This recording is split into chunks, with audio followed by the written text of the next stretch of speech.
7 сар гэхэд Монгол улс дотоодынхаа үндэсний хэрэгцээг 100% хангах нэ. Улсын ерөнхийлөгчийн санаачилсан хүнсний хангамж аюулгүй үндэсний хөдөлгөөний хүрээнд 19 төрлийн бүтээгдэхүүнийг дотоодоос 100% хангах, сайжлах юм бол экспортод гарах томоохон ажил өнж эхлээд байна. Үндэсний хөдөлгөөн зарлагдсанаас хойш одоо хагас жилийн хугацаа өнгөрч байна. 23 оны 1 сарын 1-ээс энэхүү хөдөлгөөнүүд улам эрчимжиж байна. Монгол улс мах, гурил, төмсөө дотоодоос 100% хангаж байна. Өнөөдөр сая өндөгдөгч дахиатай баян өндөгний үйлдвэр дээр ажиллаж байна. Эдний үйлдвэр бол одоо герман технологиор бүрэн автоматжсан ийм одоо үйлдвэрлэлийг 3 үе шаттайгаар ашиглалтанд оруулаад одоо 3 дахь үе шат нь энэ 7 сард хийгдэж дуусах юм байна. Ингээд дууснараа бол одоо Монгол улсын дотоодын өндөгний хэрэгцээний 60%-ийг дангаараа үйлдвэрлэлд хангана.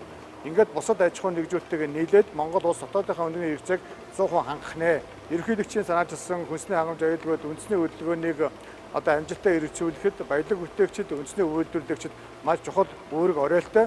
Тийм ч учраас Монгол улсын төрөөс үндэсний үйлдвэрлэгч болон баялаг бүтээгчдийг төрөл бүрийн бодлогоор дэмжиж ажиллаж байгаа. Бага хүйтэй урт хугацаатай зээл, энэ зээл нь бол одоо дээд талд нь 5% хүүтэйгээр одоо урт хугацаатайгаар олгогдохоор төрөөс шийдвэрлсэн байна.